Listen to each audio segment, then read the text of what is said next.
Hi, OP friends. We are here at day 30. I am so excited that I actually kept up this habit for 30 whole days. As of today, this is going to be my last daily video, and from here, I will switch to a video every few days. I am wearing a new hat. This hat is actually from Peru. My best friend Cassie brought it back for me. I don't get to wear it anywhere. No one wears hats like these in Hawaii because it's so hot, but I can wear whatever I want for these videos, so yay. Because we're celebrating day 30, which is going to be the final day of my daily vlogs, I am going to do something a little bit different.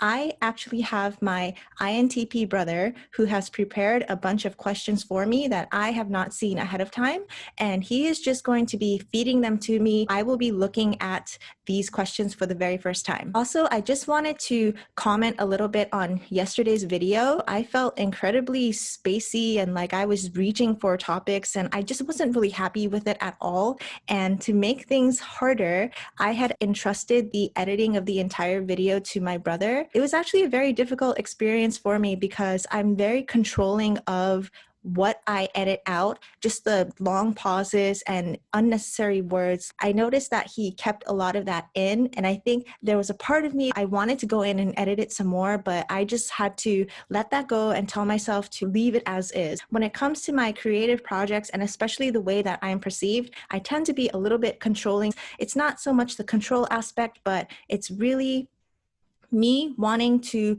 align everything to the idealized version that I have in my head. And if it doesn't fit that, then I get really, really agitated. And so yesterday was a testament to that. I had to let go and say, I'm trusting this to my brother and to just let it happen. So I just wanted to comment on that and see if any other INFPs also have issues with letting go of creative control, especially if it's related to how you're perceived and the idealized picture that you have in your head. Okay, so with that, let's get started on the questions. Let's start with the ideals. What is the ideal version of yourself you want to become? Ever since I was young, I've always had a very, very idealized version of myself. It's almost like I have a show in my head of who I am and what I look like, what I come across as, and all of this is just stored in my fantasy land of the Candace that I want to be. I'm sure a lot of INFPs will relate, but our imaginations and our fantasy land and our ideals are so magical and perfect the way that we've simulated them in our minds. Oftentimes, real life is so disappointing, and that extends to ourselves. In my head, I look a certain way. In my head, I speak a certain way, like everything down to the clothes, the makeup, the hair, absolutely everything has been accounted for. And it's hard to verbally try to explain that. A lot of it does have to do with appearance and perception to the rest of the world or the tribe, which is really annoying because I don't want stuff like that to control me. But that is part of my idealized identity as well, is to be liked and validated by other people, but more importantly, to live up to my own standards. And so it's always this juggle of maybe the tribe is saying that you're not fat, you're smart. If I don't feel like I live up to that, then there's a huge disconnect. And so I'm very disappointed in myself. And what is the ideal version of yourself you want to become? That was a lot about my appearance, and however annoying it is to me, appearance and perception is very, very high up there. It's almost like my creative control. I want to be so in control of my avatar, and I want to see how everyone else is perceiving me to be able to be in control of that avatar. That is my outward projection of myself. But as far as who I want to become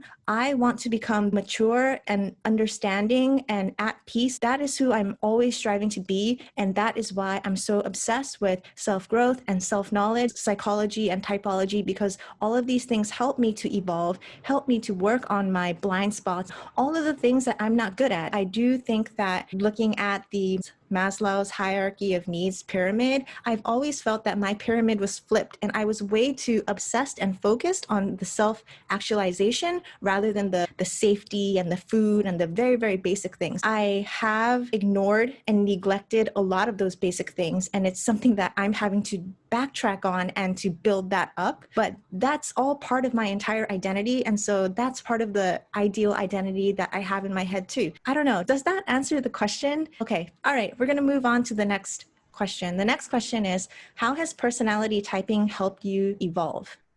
Personality typing has been a really, really big factor in my self-identity, being at peace with myself, and the evolution of getting to where I want to be in life. Prior to personality typing, I saw the world completely differently than most of my peers. And I think I had a lot of resentment because I didn't understand why I didn't fit in with the tribe and why they never wanted to accept me and include me. I always had that struggle of, I hate the tribe, but I also need their validation. Initially, I went into this from a Myers-Briggs perspective. And so to know that I was looking at the world in one of 16 ways was really, really eye-opening for me. Not only did it prove to me that maybe the way I see the world is in a minority, which I always kind of thought, but it also helped me to understand that there were other people like me, other INFPs who also had this very contradictory personality and love-hate relationship with self and everyone else. To understand that and to also be able to fit people into these different types and different categories has helped me so much to become more understanding of where people are coming from and why they are wired that way. And if they are wired that way, then they can't help it. And maybe they're not trying to be assholes, right? They're just wired that way and they can't help it. And I'm the same. I am wired the way I am and I can't help it. But what can I do? I can learn about myself and I can learn about people, and that is only going to help me and the relationships that I have in the long run. And so personality typing has really, really helped me with all of my relationships and to be accepting of myself. Next question. As an INFP, what is one of the hardest things you had to endure? That's a loaded question. Hardest thing? I'm going to have to go back to just tribe issues. I have always felt so separate. I've always felt so alien, and I've always felt that no one took me seriously and that I was part of a society that I didn't understand and who didn't understand me back. For my entire schooling, institutionalized life, elementary to middle school to high school to college, it was that battle of not wanting to be here, not wanting to be under the rules of this institution. Why do I have to sit in this class that I hate? Why are all these other people getting along, having such a fun time, having the time of their lives? They were living out the college life or the high school life that is portrayed in movies. Why wasn't I experiencing that too? Why was I so critical on myself? And I really felt like I wasted my entire youth being swallowed in my head in darkness of disliking myself and trying so hard to change myself in order to fit the mold. And so because of this intense inner world that I had, it was a flip-flop of I love people and they do love me back. The world is a nice place and people are intrinsically good. And then all of a sudden flipping to, I fucking hate everybody. Fuck everybody. I can do this myself. I don't need anybody. And it was always that back and forth flip. It was because of that I had experienced depression and an eating disorder and just all these mental battles that all stemmed from peer interaction at school. I would say that as an INFP, the hardest thing that I had to endure was that entire schooling experience. And I didn't understand why other people could see school as you just have to do it because everybody has to go to school. They just accepted it. They were able to just keep up with all the curriculum and they saw it as either knowledge or socialization. But for me, I thought, why am I forced to do this when I hate this? Okay, so next question is this separation from tribe self-imposed? Absolutely, absolutely. And I'm aware of this and I know how stupid it is, but I can't break it. And again, it goes back to my functions and the way that I'm wired. And it is me and my high expectations and my ideals that I can't translate perfectly into the outside world because other people aren't wired the same as me. Other people are unpredictable and society has its own rules that maybe I just don't agree with. This self versus tribe thing, I'm very well aware that it is something that I'm creating in my own head, but it is so real to me and it is so painful to me that I am constantly trying to morph it, to handle it, to toss it away, to bring it back into my life and to accept it and to embrace it. At the end of the day, I don't quite know what to do with it because it's so painful to me. To answer the question, the separation from tribe is very self-imposed and I am aware of it. And so that's why it's such a big struggle for me. And that's why I keep flipping back and forth between I hate the tribe, I love the tribe, I hate the tribe, I love the tribe. I know it's just me. It has nothing to do with what other people are actually thinking because I am projecting that out onto them as well. Next question. What other personality types helped you during this hard time growing up? That's a good question. So let me start with the personality types that didn't help me. Um, I've always clashed with SJs. Should I not say that? Should I not? SJs, STs, because they are, in my head, the majority of society that I tend to clash with. STs are very factual, to the point. They can fact report like no other. In an academic setting, they are on top of their shit. And then you have someone like me who is an NF, and I can't fact report, and I can't do all that. I'm in a floaty, spacey mentality. And so we never saw eye to eye. We were very much aliens to each other. SJs are all about what's popular, what's in, like, oh, I'm with the popular group. This is my new designer bag that just came out. And in my head at the time, I had so much resentment for those types of people because I thought it was just so stupid and conformist and sheep mentality. And why does that even matter? But to see them getting validation and approval and praise from the tribe, I just, like, there was so much resentment in that. And I can look back on it and see how stupid it was and how unnecessary it was for me to torment myself with all of these thoughts, but that's just the way I'm wired. And so it was just something that I had to go through. I think all INFPs just have to suffer through this in order to learn. No matter what people tell you, your emotions are going to be what you're marinating in, what you're sitting in, and you have to just go through the experience in order for you to understand yourself how to get out of it. And it took me years and years and years. I'm still not over it. I do still have a lot of resentment and weird tribe issues. Okay, I'm sorry. This has nothing to do with the question. What other personality types helped you during this hard time growing up?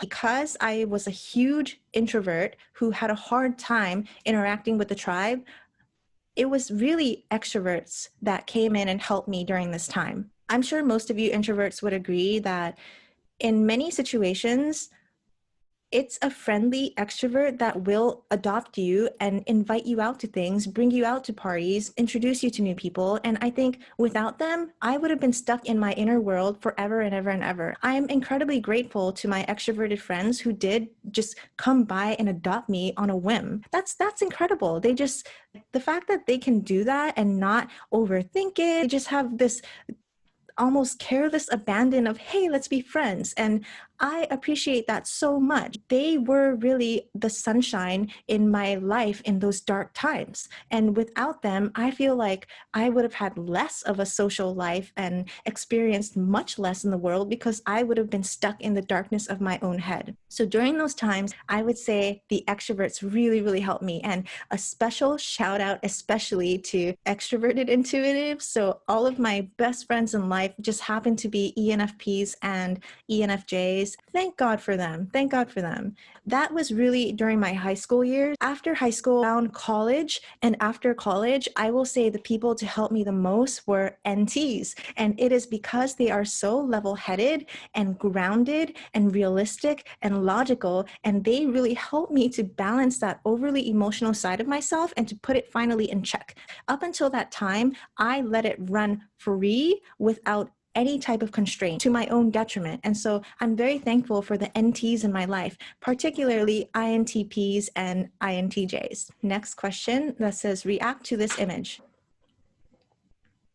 Okay, so react to this image. How introverts make friends. Dogs count as friends. An extrovert found them, liked them, and adopted them. And the reason why I'm not like super reacting to it is because I've seen this image before and I've probably posted it on Instagram stories or something at some point. But yeah, it's so true. Like, first of all, dogs, I would add all animals count as friends. I love animals and I've had, mice and hamsters and little baby birds and dogs, and I just love all animals. Since I was small, I've always had this dream when I'm old and retired, I want to live on some type of farm or land where I just have a ton of animals. I just love animals. I think they're so cool. They're so pure. Like they can't talk back. And so you just feel more protective of them, and they're affectionate back to you based on how you treat them. And so many of them are sensitive to energy. So oftentimes you do see a dog who loves everybody, but all of a sudden there's one person he doesn't like. And it makes you think, right? Like, whoa, like what is it about this person that you don't like? There's just a purity and an authenticity to animals that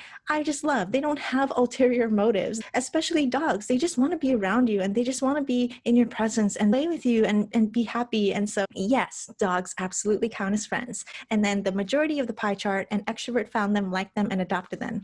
Yes, like I know, especially for me, because of my weirdness with the tribe, I was never the person to go out and actively befriend someone. Even to this day, I don't do that. I don't go out of my way to approach someone and talk to them. Absolutely not. That is way too scary. That is way too risky. And no, thank you. So I am a very passive person in my social life, and I do rely on other people coming and talking to me. And I think that's probably something I need to work on as well. There is the flip side of that. What if I wasn't so passive? What kind of friends would I have in my life right now? What kind of amazing friendships and relationships, and what kind of social network would I have right now? And so I do also see that lack, that alternate universe that could have been if I just wasn't so passive. Yeah, I do think about that all the time. Next question is, what is a good habit that you think is good for an INFP to pick up? Do something that you love. Obviously, with our high FI, we are so aware of what we love and what we hate and what we like. You know, that is extremely clear to us. It's our savior state. That's just how we are wired. So combining that with something you don't like. So the process of doing that, right? So the repetitiveness, the monotony, the repetition, the organization, the planning, the execution, and the double checking of the work. So you have to pair something that you want to do and you love to do, but also make sure that you're responsible for holding up those other parts. You have that strong FI thing that is leading you and that you love, and that's going to help you to pull up everything else in the process. And so a good example is me doing these videos. I wanted to quit at day 15 because I thought, like, this is too much work. And there's also a part of me that was thinking, I have like 50 subscribers and maybe my videos get 100 views. Like, is this even worth it? Is this even worth it? What am I doing? And there were a lot of times where not only did the overwhelm start to take over, but also the feelings of, oh my God, it's that tribe thing again. It was like, am I even making sense to the tribe? Are they mocking me behind my back? All these thoughts, again, self-imposed thoughts of the tribe that started to get to me and to wear me down. I did almost quit, and I was very discouraged. And at many points, I wanted to just tear down all of my videos because I thought, do I even want to keep these up? Do I want people to be able to find these in the future? So as an INFP, you're going to face that, whether it's the repetition that you can't keep up with, the structure and the organization, or the tribe issues that are really going to get under your skin and make you want to quit. You have to use that FI, and you have to be disciplined in all of that, the shit that you don't want to do. Use it as a force together to help you. I know that we don't want to do routine things, mundane things that are repetitive. Like, we don't want to do any of that. So link it together with something that you FI love. And that is going to help you to grow as a person. Okay, next question is, can you define further what this tribe looks like? Ooh, okay, that's a good question to ask an INFP. So this tribe is, I constantly refer to them as society. And it's because I see them as this collective thing that is pre-programmed, is brainwashed by media and news, and decide what's trending, what's acceptable, what's unacceptable, what's socially acceptable, what's rude. There's all these rules that society has collectively decided on. I see them as this collective unit, and I want to clarify that I have great one-on-one relationships with people. But when I think about the tribe, there's just this scary daunting force that misunderstands me and tends to judge everyone for their weaknesses and prioritize things like success and achievement and materialism and all of the things that society says you need to do, like having kids by a certain age, making this much money by a certain age. All of that just feels very imposing, I guess, to me as an INFP, because I value my freedom, I value my creativity, I value just my difference in thinking from them. And so that does add to that whole contradictory notion of me hating the tribe, but also kind of loving that I'm an individualist and that I can separate myself from them and say, ew, that's fine if they want to think about things that way, but I have my own brain, I have my own mind, and so I'm going to do things this way. And the tribe is very dark and scary, and it's an imposition in my life, but I also love them and I seek their validation. The interesting thing is the tribe can make me or break me. When they are not supporting me, when they are butting heads with me, it's not something where I can just easily ignore it and say, oh, screw them. My fuck them comes from a very, very, very deep place. And it's so deep that it moves me into action to say, seriously, fuck them. I'm going to do this by myself and show them. And I think that's what gives me a lot of that drive to do things and to accomplish things. Because without that, I would be pretty lazy and stuck in my own head. But there's also that side that I have to acknowledge, that when the tribe is on my side, I ride a high like no other, like no other. I think it's very interesting that a lot of INFPs are comedians, but they're kind of dark comedians, and they're very, very sensitive to the tribe. And when the tribe loves them, they are literally on top of the world. They are, and they're connecting with the audience, and it's just this amazing, authentic thing, this synergy. And so I very much relate to that, where the tribe is my enemy and my best friend at the same time. And that is why I am so sensitive to them. I think the tribe could single-handedly break me as a person, but it could also make me as a person, if that makes any sense. The next question is, you said as an INFP, you know what you like and dislike at all times. Does that change? Yes, absolutely.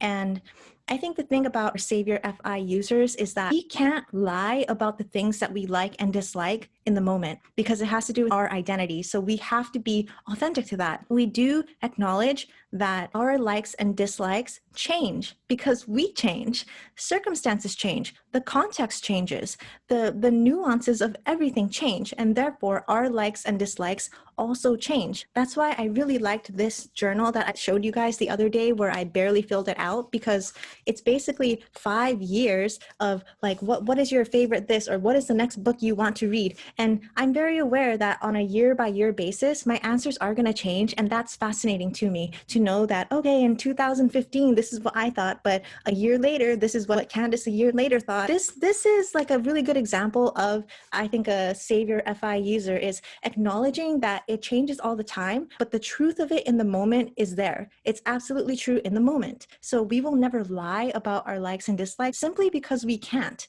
We can't. It's our responsibility to be as authentic as possible, and it's almost like unnecessarily important to us. And it's so interesting to ask other types, hey, what is your favorite this, or what is your favorite that? Because to me, it's such an easy thing to pull out of my mind, that when they struggle or they show disinterest in it, like, what do you mean? Like, I don't know. It's like, there's a disconnect. Like, what? What do you mean you don't know? What do you mean you don't know? It was something that I also had to learn in my typology journey, is that, oh, okay, so there are types that can't just pull out, what is your favorite this? Yes, to answer the question, I do know what I like and dislike at all times, but because of my NE that's going out everywhere, you can't give me a generalized question. You have to ask me specifically, what is your favorite this? What is your least favorite that? And I will, boom, pull out an answer for you in a second.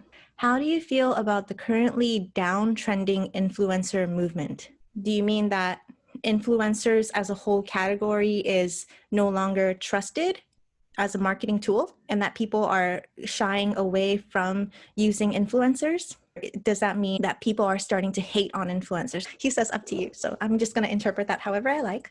I'm going to interpret it as influencers are starting to be looked down upon and not trusted, and that money is being taken away from influencers as a marketing tool and part of the marketing budget. That's the situation or scenario that I'm creating in my head. How do I feel about that? I mean, yeah, it's to be expected. And I agree with that because, again, I'm coming from a bias of a savior FI state, which is obviously like authenticity to self. And I am all for fake influencers to be canceled, to be shut down, because we don't need any of that. We don't need any of that. We don't need people who are using bots to drive up their likes just so they can push a product that they don't actually use, but they're just trying to get paid and for superficial reasons, right? Only influencers who are truly, truly useful in the information that they provide, truly entertaining in the content that they create. Anyone who has that authentic approach should be supported. And I would think that the tribe would support that, and that all of the fake ones would eventually fall through the cracks, and that they won't be able to sustain themselves. In my ideal world, that is what happens. And I think it also makes sense. Why would people continue to support fake people who are doing things on camera just for likes, just for show, just for clout? That makes no sense to me. And at least from my perspective, it's only a matter of time before their entire world and empire and whatever crumbles. That's how I feel about it. Let's support the authentic people. Let's support the people who are actually putting in the work and putting out the useful information and helping people, and just all of those good qualities. We don't need any more fake people. We don't need to crowd the space with more unnecessary shit that no one actually needs, preying off of insecurities, like that kind of stuff. Let's get rid of that. Let's get rid of that. I do hope that the influencer market continues to shrink down into only useful and authentic content creators. I don't know if you guys have ever tried this. It's like a natural energy drink, and I used to drink this a lot and I loved it. This is the first one I've had in a really long time, and now I feel all like jittery, but not in a bad way. I'm always looking to bump up that energy with food and drinks. So yeah, I really like this drink. As an INFP, what do you hope 2021 will become? Okay, let me set up what's in my head so that I can explain. So I think that for most people, what they want me to approach this question as is going to be from a political, societal perspective, right? 2021 being this new rebirth of America and society and trying to get over this COVID situation, blah, blah, blah. I think that that's what people want me to say, but is that the truth of how I feel? No. The truth of how I feel is I don't really care.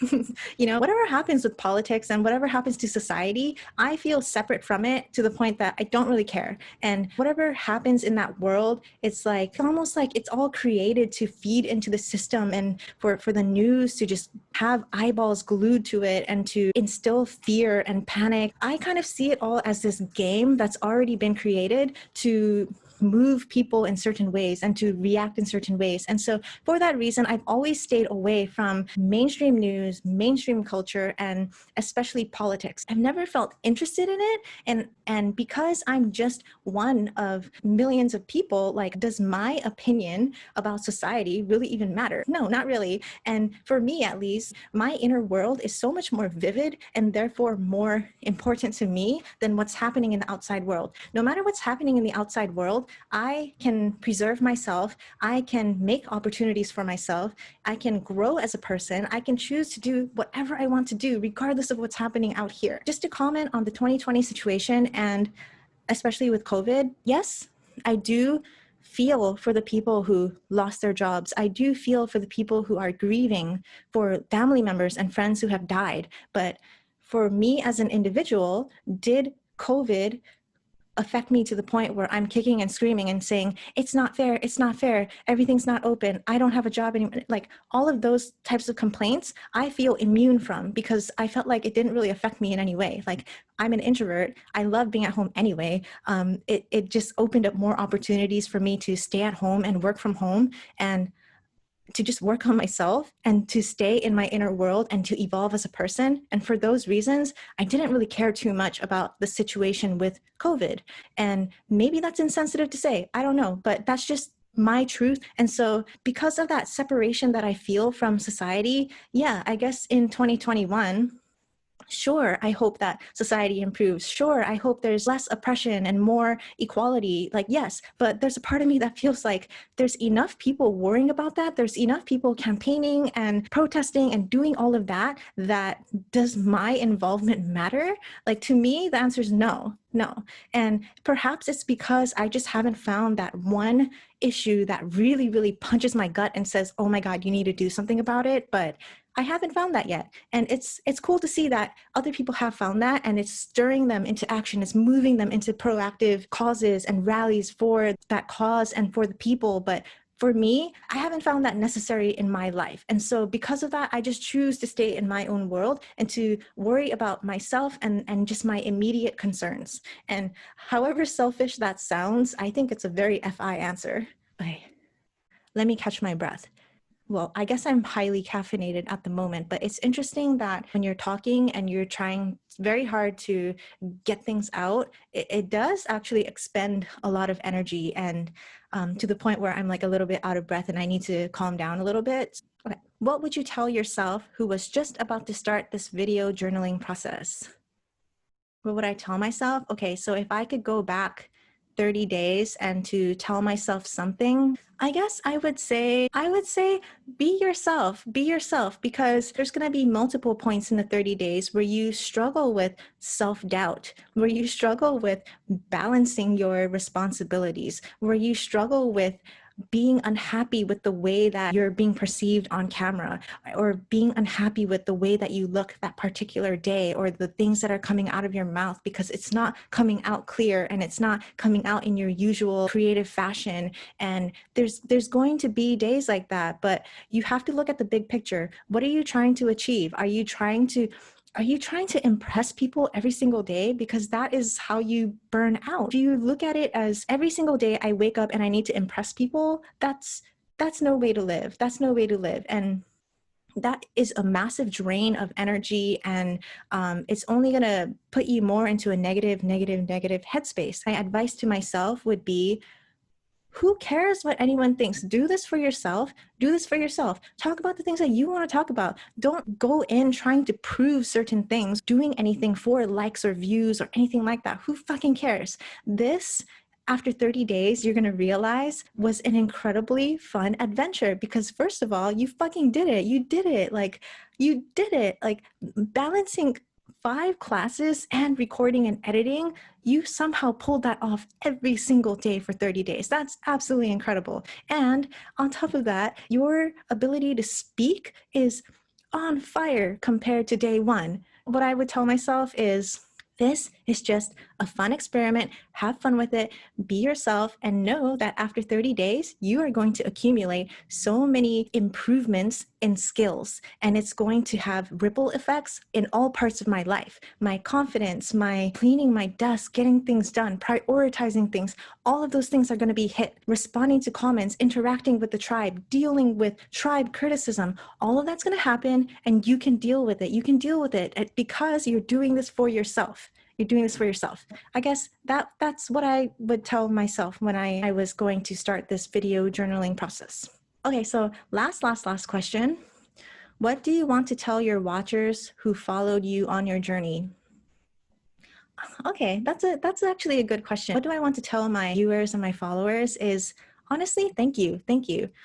I'm very well aware that I could have done these videos for 30 days with, 2 views, 5 views, 0 comments, right? I could have been one of those, and there are many channels like that. But the fact that I have, on one video, I have like close to 500 views. On my videos, I have comments and interaction from you guys, and I know that you guys don't even have to do that. 50 people or so that subscribe, the fact that 50 people would even want to hear what I have to say is like absolutely amazing and humbling and encouraging, and it reinforces the fact that, you know what, the tribe is not bad. The tribe is not bad. And like, I have to learn that. I have to stop butting heads with the tribe and hating them and loving them. And they're just comprised of people like me too. I am the tribe. I am the tribe. It's just this constant stepping out and looking at it and then being back in it, and it feels so real, and I hate this. And then stepping back and realizing, okay, you did it again. And so it was this constant back and forth. But I do realize that you guys didn't even have to comment. You guys didn't have to take interest in my journey, but you guys did, and that's absolutely incredible. And yeah, okay, well, I don't want to get emotional, but yeah, thank you. Okay, so last word to my viewers. Geez, that makes it sound like I'm about to die or like go away forever. Thank you for watching my journey and for caring. Like, I'm just one person, you know, and thank you for caring about me and for accepting me and for just listening. And this marks the end of my 30-day daily journey. I mean, thank God. But I'm not going to go away forever. I'm going to make videos every few days, and in that process, my content is going to get better, and I'm going to communicate with you guys more, and I want to make videos that you guys want to watch, and I want to be completely honest and authentic in all the ways that I am insecure and all the ways that I don't feel like I'm good enough, but to take you guys with me so that you can see how I, as an INFP, fight my demons and how I can overcome them. I guess that's my last word. So I'm not going to go anywhere. So I hope you guys continue to watch, and I hope you guys continue to contact me and message me and talk to me, because I really do appreciate all of your support and involvement. Nobody has to be watching my videos, and the fact that you do, and the fact that you devote time to that is very humbling, and I appreciate it so much. That's my last words, but not really my last words, because I'm not going anywhere. I will be back. Now I'm getting commands. It says finish your video. Why do I suck at finishing my videos? I don't know how to conclude things, you guys, but oh, the last thing I will leave you guys with, because now I am convinced that I am MFFINE, consume, play, blast, sleep. I have found my personality twin, you guys. I am like 90% sure. I'm 90% sure this is my type, because I came across this guy, this comedian called Pete Holmes. I have never heard of this guy in my life, and I started watching his videos. If you watch his interviews, it's this all day long. This.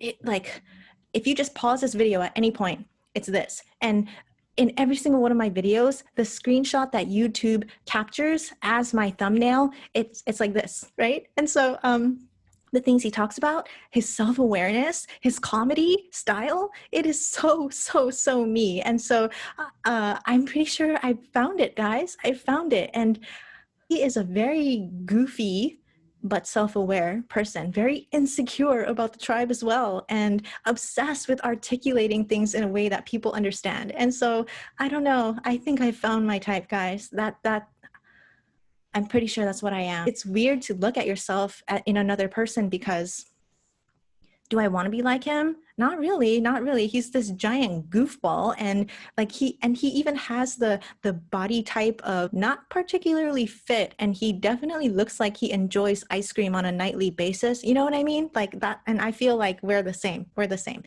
So I think I found my personality twin. It's very exciting and weird at the same time, but I'm going to continue to look into this, and I will comment on that in a future video. That is all I have for you guys today. Thank you so much to my brother for planning and arranging this for me. He was the one to push me and said, this is your last daily video, so let's do something different. And so I really appreciate that he even took an interest and took the time to do this for me.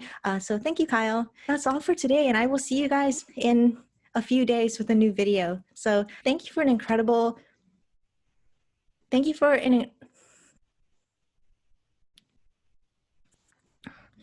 it's so stupid. Like, maybe other INFPs like get emotional when things come to an end too, but it's not the end. So anyway, thank you for watching my ridiculous video. I will talk to you guys soon. Bye.